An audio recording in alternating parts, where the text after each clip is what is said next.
Des toiles détruites, brûlées. Celle de Tania Moureau, personnage incontournable de la scène artistique contemporaine française, qui en 1968 met fin à ses premières années de pratique picturale.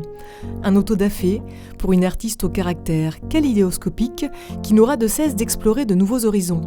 Photographie, installation, vidéo, son, il fallait bien une rétrospective, la première, pour pénétrer l'univers d'une femme sans concession. Elle procède par cycle qui dure 3 ou 4 ans, pendant lesquels elle expérimente une technique, et puis lorsqu'elle estime qu'elle en a fait le tour, elle se lance dans complètement autre chose, dans une nouvelle technique, elle remet tout en question, elle réapprend tout, et elle se lance dans quelque chose de complètement différent. Près de 50 ans à se réaliser en dehors des sentiers battus, à offrir une œuvre dense, proposant différents niveaux de lecture pour une adresse à tous les publics, et que cela soit à travers ses chambres de méditation ou ses peintures murales, Tania Moureau garde toujours un même et unique fil conducteur, la recherche de l'humain. Personnellement, dans ma famille, il y a deux choses, si vous voulez. Il y a d'une part les fours crématoires, et d'autre part, je viens d'une famille de résistants.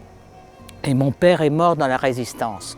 Donc ça a créé, si vous voulez, une sorte de leçon d'éthique, de responsabilité, de conscience de pourquoi on se bat, etc.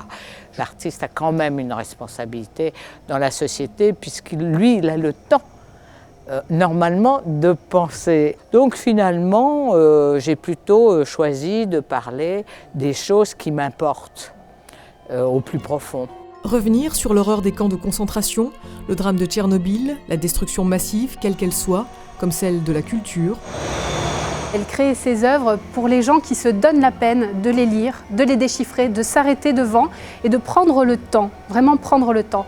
Et elle dit elle-même qu'en cela, elle leur fait une confidence. À travers tous les médiums, Tania Moureau offre une réflexion poétique sur le monde, comme en 1977 où elle signe sa première performance dans la ville. Elle descend dans la rue, elle sort du musée et elle s'adresse à tout le monde. Elle inscrit ce nid sur 54 panneaux publicitaires de l'Est parisien. C'est une sorte de négation absolue, un cri contre ce monde marchand.